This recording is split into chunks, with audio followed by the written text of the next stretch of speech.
Hi, it's Penny here, and today I wanted to talk to you about the 2025 book releases that I've read so far this year and whether I think they're worth picking up. I think I've got 12 books here, plus a couple of graphic novels that maybe don't really count. And I've tried to kind of group it so similar books are together. And I'll leave timestamps down below if you want to jump around. But let's start at the beginning. So firstly, I have Locke, Lamora and the Bottled Serpent. So to read this, you actually need to buy 2 editions of the Grimdark magazine. I think it was December and January. And this is just a fun little novella set in the world of Locke Lamora, or the Gentleman Bastards series. And it's kind of just a little story in Locke's past as he was training to be a thief, which in the main books you kind of get flashbacks to that time. The thing to know about this one is you don't actually get much of Locke's friend group or his group of thieves in common, because in this he's been sent off to kind of spend some time somewhere else learning something. And also the main story isn't really about Locke at all. It's more Locke seeing something else happen while he's working in this bar. So I think if you really love the series, you'll have a good time being back in that world and getting a little bit of Scott Lynch's writing style. Like the writing still feels like you're back in that world. But if you're really wanting more of the series, more of Locke and his friends, this won't give you that. Then we have The Book That Held Her Heart by Mark Lawrence. This is the 3rd and final book of the Library trilogy. And I can see just slightly it has the lowest average rating on Goodreads of the series. I did think it was kind of a disappointing conclusion, but in general, from what I've seen other people saying, I think if you really love the 2nd book, you'll still like the 3rd book. But if you found the 2nd book disappointing compared to the 1st book, then you'll probably find the 3rd book more disappointing. That's my theory anyway. This is a book series about this kind of magical library, and we follow a couple of characters, one called Levira, one of those, this young girl who lives out in kind of the desert area, but then is kind of pulled away from her home and ends up finding herself working as a librarian. At the same time, we're following this young man who lives with his siblings in this library, and they're unable to leave a particular room. And of course, they do eventually meet up. The 1st book did some really amazing things, and I loved the way it was dealing with the themes of like the cycles of destruction in civilization and people always making the same mistakes, and like how do we use knowledge and information to either get ourselves out of that cycle or to perpetuate the cycle. So I love the themes of this book series, but I thought this 3rd book was very unfocused in terms of that. The plot was very all over the place. I didn't even really like the character journeys. I think it was just trying to do too much and not really doing much of it. So I'm glad I completed the series and I know what happened, but I just don't think the series quite delivered on the beginning that we got in that 1st book. Then we have Isles of the Emberdark by Brandon Sanderson. I paid for the very beautiful Secret Project fancy hardcover. I have some regrets, although not too many, because it is a very beautiful book. But I didn't love this. I think, though, if you really love the Cosmere, especially the later books in the Cosmere and things where different parts of the Cosmere come together, then maybe you'll really love this. But it wasn't my favorite. So if you don't know, this is Sanderson's latest Secret Project book. It's kind of an expansion of the novella he'd published previously called Sixth of the Dusk. Now, it's worth noting that novella is like incorporated into this, so you don't need to reread that or read that before you've read this. Personally, I kind of wish it had been left out and this book had just started later in the story, and I don't think it would have mattered. But anyway, we're following this guy named Sixth of the Dusk. He lives on this planet where they have these magical birds that give them certain abilities, but also they have been approached by other planets in the Cosmere who have now kind of got space travel, and they're kind of trying to defend their independence even though they don't have the technology levels of these other planets. And we're following Dusk as he goes on a bit of a journey to try and achieve something. My biggest criticism is he's never really clear right from the beginning what he's going to achieve, and there's no real reason to believe that he's going to achieve anything. So the whole journey seems like a bit of a nonsense plan to me. Also, we get this other perspective called Starling, who is a dragon, and she is part of this like crew on this spaceship of people from all sorts of different Cosmere planets. So like there's a lot of Cosmere stuff in here.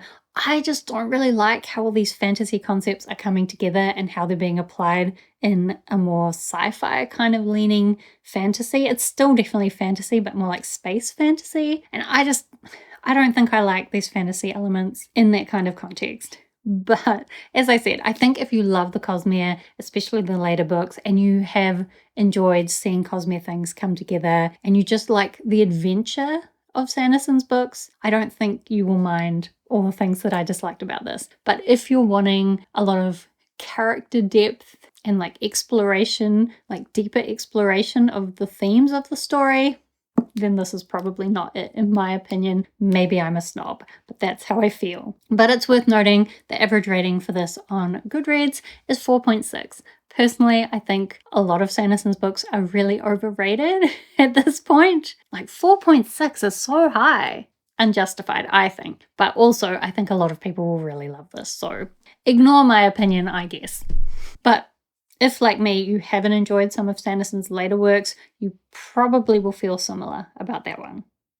Okay, my next 3 books are going to be fantasy books that are more like character or emotions focused. So firstly, we have The Amber Owl by Juliet Marillier. This is going to be the first book in a new series, maybe a trilogy called The Heartwood, I think. In this, we're following this young woman who lives in this kind of isolated village. She has this really cute little dog that maybe can change shape at times, and she just kind of wants to live in peace, practice some little witchy abilities that she has. It's all very nature focused. But then these people come in and they want to like cut a big roadway through the forest so that they can try and find some like amber deposits, because her and her friend did find some amber and he made her this little amber owl. So I've read the Seven Waters series by Juliet Marillier, and especially the first couple of books in that was so emotionally traumatic, like emotionally gut-wrenching, and I was hoping the Amber Owl would achieve that as well, and I don't think it quite pulled it off. I've seen some other people saying similar. The average rating is 3.9 though, which is like not too bad. A lot of people are still enjoying it. I just think not a lot of people are loving it. But I kind of think this isn't trying to appeal to the audience of like Daughter of the Forest. It's more trying to appeal to the audience of like a younger audience reading a lot of romantasy. And in that case, I could see this book fitting in quite well with that audience. I am not that audience. I don't like romantasy. But if you are that audience, you might really love this. I just thought I didn't really buy the romance. I'm not sure I even really bought the plot, and because this is just the first book in a series, the whole thing didn't come to a satisfying conclusion. But I did really like her dog, so there's that. Oh, and also, like the Seven Waters series actually, the whole book is really focused around storytelling. A lot of the times our main character struggles to communicate, and so she uses storytelling as a way of communicating instead. And I do really like the way that was incorporated into the story. I don't think I've done a good job of selling that one, probably because it is one of the ones that was more disappointing to me this year. But I do truly believe this book has its audience. It just isn't me. But if you like romantasy that's maybe targeted at a slightly younger audience and has a real focus on like kindness and emotional trauma, then maybe you could still like this. Then we have The River Has Roots by Amal El-Mohtar. To be honest, I think this one is slightly overhyped, even though I do think it's really good. It's just that it's more like a very short and simple little like fairy tale retelling. And while there's like a lot of promise in the magic system as it's described, it never really comes to much. So you're going into this more for the vibes than you are for anything else. But in terms of vibes, this is great. And the actual physical book has some little art in it. But again, it's nothing that's going to like blow your mind, the pictures. It's just adding to the vibes. I think if there's anything Amal El-Mohtar does great, it's vibes.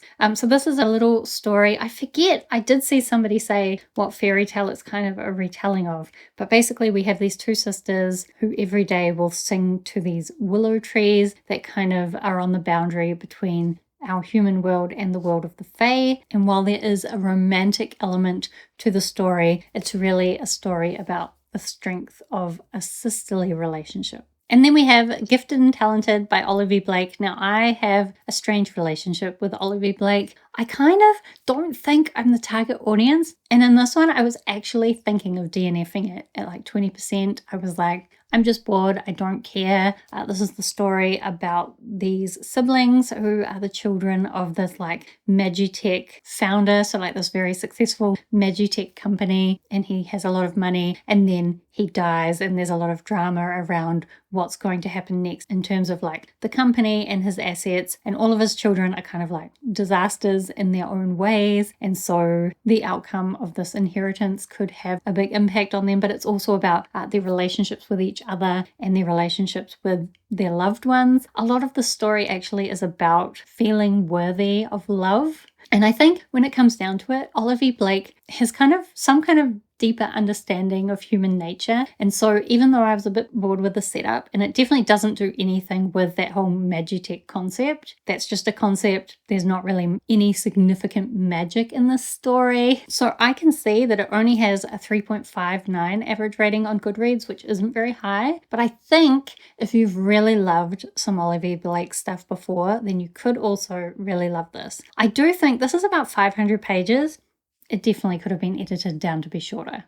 Okay, then the next 3 books I'm kind of grouping together as horror books, but I guess more like fantastical horror. So firstly, we have Once Was Willem by Emma Carey. So the obvious description of this book is that this is a story about Willem, who dies when he's young and then is brought back to life by this wizard, but he doesn't come back entirely intact, and his parents are somewhat disappointed with the results. But really, Willem's story is only a small piece of this story. It's actually much more multi-perspective. A key character in this book is the wizard King Caradoc, who is an immortal wizard, but he's only immortal because he takes the souls of children and uses it to extend his life. And he has a bigger scheme going where he could become properly immortal and not dependent on the souls of children.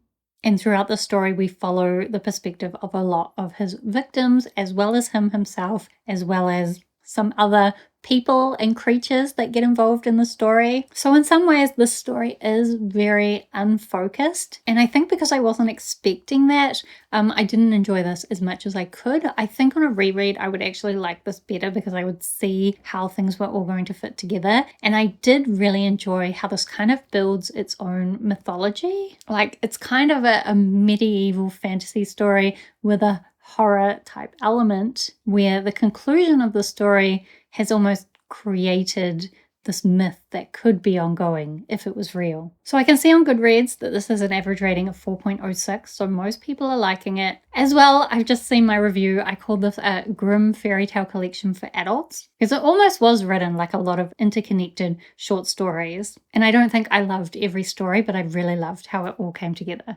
So I don't think everyone would love this, but I think for the right person, this could be something you could really love. And it definitely has like rereadability. Then we have The Devils by Joe Abercrombie, and this is going to be a series, which I'm excited about. I do think, from what I've seen, this book has been getting a lot of mixed reviews. However, I can see on Goodreads the average rating is 4.29, which is very high. And I just really love this. I think I did have to adjust my expectations. I really love the characters and the banter, and I had a lot of fun with it. Maybe I didn't like all the jokes, but I was able to appreciate most of them and just like have a good time. So basically, we're following this group called the Devils, which are a bunch of morally questionable monsters, people with certain abilities or disabilities that are working for the church. And in this particular endeavor, they're going to be taking Alex, who is this long-lost princess, to Troy so that she can take over the kingdom and kind of bring Troy back into the church's sphere. As I said, I love the characters. I love the banter. It is very silly at times and also quite dark and crass. And I think a lot of people just aren't enjoying the humor. And if you're not enjoying it, then it's sometimes very repetitive and really like drags out the joke. So like if you're not enjoying it, you're going to really not enjoy it. As well, there's quite a lot of fight scenes, which also are quite drawn out that I didn't personally really love because I don't like fight scenes, but I also think they were quite well written and did incorporate some really cool plot points. The plot though overall, is kind of predictable, kind of nothing. I don't even know if I could say that the plot was fun, but the plot is there, but it's really just there for the characters to have something to do. But I think if you just want to have a fun story with some characters doing some dark and disgusting things, but all written in kind of a dark sense of humor, then I think you could enjoy this. Certainly lots of people have been enjoying this, even if there's a lot of criticism out there as well. And then we have Into the Distant Clouds by Lee Murray. So this is a short story anthology set in the world of the Tane McKenna adventures. These are books set in New Zealand, specifically usually in a remote area of New Zealand, and we will have a bunch of like military guys or like guys from the New Zealand Defence Force, as well as people from the Department of Conservation, as well as maybe some criminals and civilians, and they all come together in a remote part of New Zealand where there's some kind of creature horror. That's the main books in the series, and they also incorporate quite a lot of like Maori mythology. So these are just a bunch of short stories set in that same world with the same characters. I really liked the setup of all these short stories. They are kind of incorporating little aspects of New Zealand mythology or New Zealand history. But then the second half of these short stories would always be some kind of action creature battling type thing, and that is just not really my preference. But if you like military creature horror with like a little bit of character development, then I think you could like this. Definitely read the main series first, because this does continue some of the characters' stories or give you glimpses into their future. But I do think the short stories aren't quite as good as the original trilogy, just because they don't have as much time to really get into the story and like build the anticipation and the feeling of terror that some of the earlier books do. And they also don't have as much space to get into the mythology of the world. So this is more like a fun continuation if you've read those main books and you just like a little bit more. Also, if you really like, I guess, New Zealand history, because it was fun to see little action stories set around these historical events. Okay, then the next three books I'm going to talk about are all some kind of sci-fi books. So firstly, we have Death of the Author by Nnedi Okorafor, and this is going to be the most ambitious book that I have read this year, I am certain. It's also really hard to talk about once you've finished it, because it's the kind of book where once you finish it, the context kind of changes, but also not really. So primarily we're following this woman, Zilu, and she is an author. Her life is not going that well though. However, then she writes this book called Rusted Robots, which is a sci-fi book about some robots kind of facing the end of the world. So we're kind of getting alternate sections between Zilu's life and kind of the impact that her releasing this very successful book has on her life, as well as excerpts from the Rusted Robots story. So in a lot of ways, even though this is a sci-fi book, it reads more like a contemporary, because Zilu herself is disabled, and a lot of it is about how that's affected her relationships with her family and how they treat her. And honestly, I hated how they treat her, so it was very frustrating. Also, the amount of fame she gets for writing this book is quite unbelievable.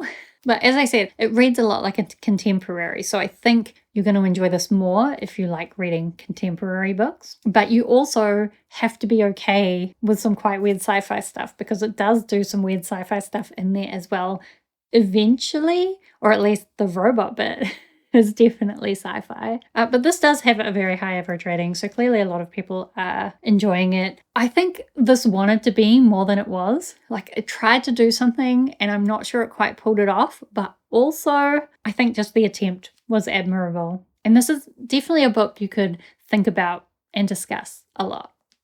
So there's that. Then we have The Martian Contingency by Mary Robinette Kowal. So this is the fourth book in the Lady Astronaut series. I have the rest of the books here. To be honest, I'd almost recommend just treating it as a trilogy and ignoring this fourth book, unless you really love the series, especially the space sex puns, and if you want to have a lot of details about how you would practice Earth religions on Mars. I have low interest in those. There was still a plot in here, one plot that was a lot about racism, and another plot that was a lot about leadership when you're not comfortable in a leadership position. And I enjoyed those two plots, but I thought they kind of took a back seat to the sex in space and the religion in space topics, which I was less interested in, and also just to me don't seem as important. So like the balance of the story seemed wrong to me. And I just don't think that this book really took humanity as far as the other books in the series did. So a little bit disappointing, this one. I don't think the plot entirely came together in it. And especially because it was quite a long time between the release of the third book and this one, I think made it even more disappointing. So I'm kind of thinking in my head I might try to forget about this one. But if you really love the series and you love the sex in space and religions in space kind of themes, then maybe you could still like this. But mostly I probably wouldn't recommend it. But the rest of the series, totally. Oh, I didn't really talk about what that series is about. Basically, it's an alternate history where in the 50s, a meteor hit the Earth and kind of set in motion events where the Earth is going to become uninhabitable. And so that's playing out, and it's kind of accelerated the space program, and we're following a bunch of women who are very qualified to be a part of this, fighting for their right to be involved. Okay, then we have Sunrise on the Reaping by Suzanne Collins. So this is a prequel to the Hunger Games trilogy, the second prequel, this one specifically following Haymitch's Hunger Games. I'm not going to describe the Hunger Games because this is such a well-known series. If you love the Hunger Games, you should read this. Is the summary: if you don't really love the Hunger Games, I wouldn't bother. I'm actually just looking on Goodreads, and I'm really surprised to see that this currently has the highest average rating of all the books on the series, like even higher than the original trilogy. I expect as more people read Sunrise on the Reaping, that will come down, because I don't think it's better than the original trilogy. But it's definitely better than the other prequel, which I really didn't like. And I'm not alone in that. But I've seen a lot of people really liking Sunrise on the Reaping. It definitely has a lot of connections into the original trilogy. You're getting to see kind of the backstory of a lot of characters you see, especially in the second book. But like, if you love the Hunger Games, this is already on your radar. You don't need me to tell you about it. I guess I will just say, even though I love the original Hunger Games series, I read it when I was slightly older than kind of the main target demographic at the time. And so I don't think I'm quite as obsessed with it as a lot of people who are a bit younger than me. I think if you're in your 30s or younger and you love the Hunger Games, you're going to love this. I did think it was a little bit repetitive of the original trilogy and didn't really add that much, other than a bunch of fan service. But definitely lots of people disagree with me on that. So once again, ignore me, I guess. Then I do also want to mention, I did read 3 more books in the Babysitter's Club and Babysitter's Club Little Sister graphic novel adaptations that they're doing. The Babysitter's Club was my favorite book series when I was a kid, following these young girls who form a babysitter's club and babysit for children. I learned so much from that series. They've been adapting them all to graphic novels, and I've been reading them. It's fun, nostalgia. If you read the books when you were younger, they're probably worth picking up. I honestly can't get enough emotional separation to tell whether they're actually good for children today. There's definitely some topics where I wish they were dealing with it with a little bit more nuance, but also they're very short little graphic novels, so there's not much room for nuance. And also we're talking about lessons for young children, so nuance isn't always the thing they're ready for. So I don't know, but as an adult rereading them, fun nostalgia, good time. So that's all the books that I have read this year that have been released this year. Let me know if you've read any of them, because I would love to chat with you about them down in the comments, or let me know if you've read any other 2025 new releases that I haven't read and whether you recommend them. Do subscribe if you'd like to see more of my bookish videos. Otherwise, thank you so much for watching. I hope that you are doing well, and I will see you next time.